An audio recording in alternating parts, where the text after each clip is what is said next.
జనరల్గా రెస్టారెంట్స్లో చూస్తుంటే ఓనర్స్ ఎవరు ఉండరు, ఓన్లీ చెఫ్నో ఇంకెవరినో స్టాఫ్ పెట్టి చేసుకుంటారు. బట్ మీరే ఇక్కడ ఉండి మీరే ఇక్కడ మేకింగ్ చేసి మీరే ప్రిపేర్ చేసి అందిస్తున్నారు. సో మీకు అలా సాధ్యం అవుతా ఉంది ఇట్లాగా. ఇప్పుడు మన వర్కర్స్ని పెట్టుకుంటే ఏమవుతుందంటే మన వర్క్ అనేది అట్లా మనది అన్నట్టు చేయదు. ఇప్పుడు మనది సొంత రెస్టారెంట్ కాబట్టి మనం ఎలా చేస్తాం మనది అన్నట్టుగా కస్టమర్ మళ్ళీ వచ్చేటట్టుగా. ఇప్పుడు వర్కర్స్ పెట్టుకుంటే అలా చేయదు. సో అందుకని నేను 5 years నుంచి నేను ఒకటే రన్ చేసుకుంటూ ఇప్పుడు దాకా దీన్ని తీసుకుంటూ ఇంత దూరం వచ్చాను. అంటే దీన్ని బట్టి చూస్తే మీకు ప్యాషన్ గా ఉంది, అంటే ఈ వర్క్ మీద మీకు ప్యాషన్ గా. నాకు వర్క్ అయిపోయింది. ఓకే, ఫస్ట్ ఏదో ప్యాషన్ గా అది రిలయన్స్ అవ్వాలి మెక్డీలో వర్క్ చేశాను.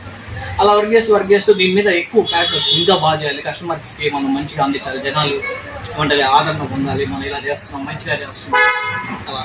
సో మీ దగ్గర ఎన్ని ఐటమ్స్ దొరుకుతాయి? దగ్గర 44 dishes ఉన్నాయి. రెగ్యులర్ గా వెళ్ళే సేల్స్ అయ్యే ఐటమ్స్ ఏంటి? వింగ్స్, లాలీపాప్స్, పాప్కార్న్, ఈ ఫిష్ ఐటమ్స్, క్రిస్పీ ఐటమ్స్ అంటే ఎక్కువగా.